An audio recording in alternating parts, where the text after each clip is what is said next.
Today I want to tell you about the time I stole my girlfriend's car and sold it for crack and ended up getting arrested for Grand Theft Auto. So it was 2006 at the time. I was dating this girl. I met her at the Greek restaurant I was working at that I told you about previously. She was a great girl. She was beautiful and kind and intelligent. She was everything you could want in a girlfriend. And we had been dating for about 2 or 3 months at this point, and we really hit it off because we met at the restaurant, but once we started talking, we found out that we ended up going to the same high school together years previously. So we hit it off and we're dating, and about 2 or 3, probably about 3, close to 4 months into our relationship, she gets a job back in our hometown. So she leaves Tampa and she moves back home, and we're doing this like semi-long distance relationship. We're spending time together on the weekends. The problem was she had absolutely no idea that I had a full-blown crack addiction. I was spending every penny I had to get it, and because she was in 2 hours south, she wasn't seeing me as frequently, and it was easier for me to hide it. So I had wrecked my car about a week before this incident, and I was without a car.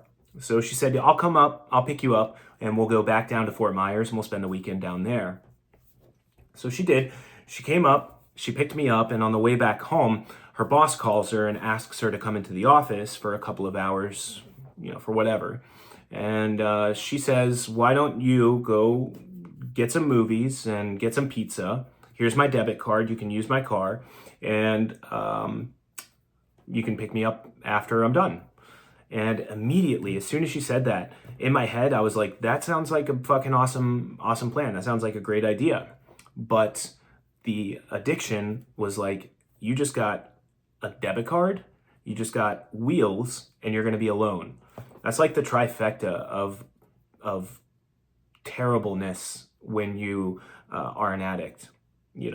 Access to a debit card that has money in it, a car, and you're alone. So she gets out of the car, and I immediately knew that I was going to head to the dope house and buy as much crack as I could. I emptied her bank account, and I ended up with about $400 in cash because of the daily limits. So I went and got the crack, and then I headed over to this like seedy hotel that, it's like made for this. Is what people go there for. So I'm like hiding out in this hotel, hunkered down, high as shit on crack, peeking through the peepholes, paranoid as shit, thinking that the FBI is about to break down the door and arrest me. And hours are just like melting by. My phone was blowing up so much that I ended up just turning it off because I didn't want it to fuck with my high. After a few hours longer, at this time it's probably like 2 or 3 o'clock in the morning, I'm out of crack and I turn on my phone. The last text message I saw was, I just reported my car stolen. So I was like, fuck, we're beyond breakup at this point. She has called the police, reported her car stolen, and she has locked me out of the bank card. She's reported that stolen as well. And I'm in serious fucking trouble at this point. We're talking felonies. So I did the only thing that seemed intelligent to me at that moment. I called my crack dealer and I asked if he'd be interested in giving me crack for the car. And he said he would. So he came over to the hotel and we did our deal. We did our trade. And I was set again. I had drugs, and then if the car was found, it wouldn't be found with me, and I'd have some kind of like plausible deniability. So I turn my phone back off, I go back into my bender, and I get completely fucking wrecked. After another few hours, and I run out of drugs, and now the reality of everything's setting in. I'm, depressed and thinking about suicide, all of the things that happen when you're coming down off of coke. I said to myself, I've got to figure this out. I'm going to end up probably going to jail for this one, but maybe I can try to figure something out with her.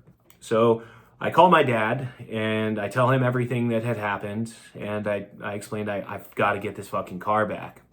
So my dad, he was a my dad was former military, and he worked in, you know, black projects, I guess you could say. He was an explosives guy, and he was attached to different special forces units. So he was a badass motherfucker.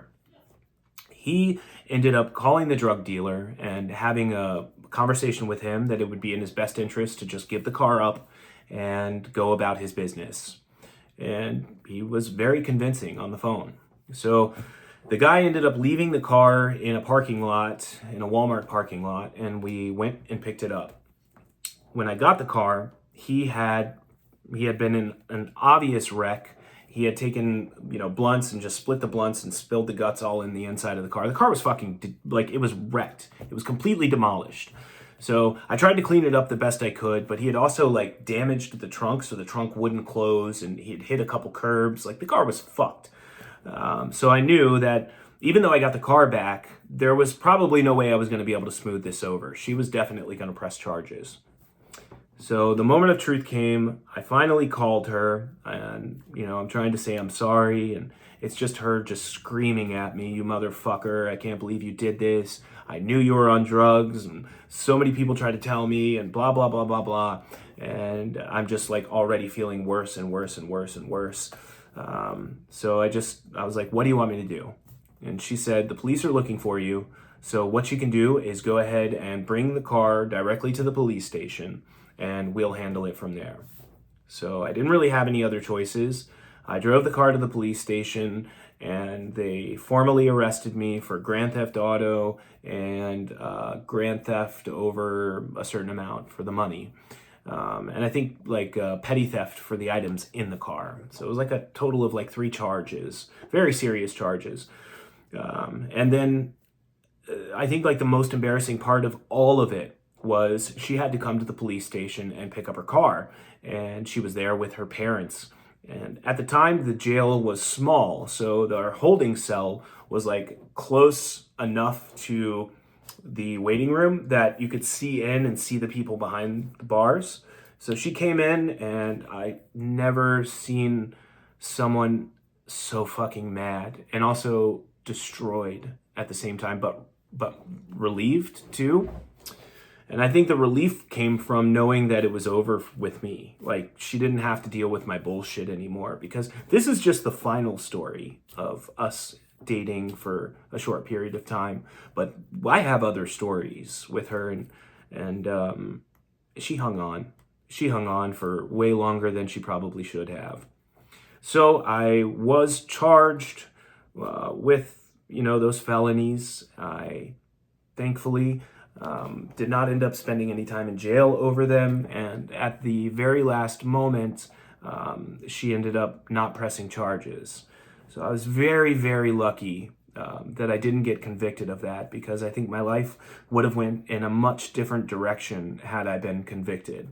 However, you can still search my name under, police reports and arrest records in Southern Florida, and you will see a very handsome picture of myself, high on crack, and behind bars.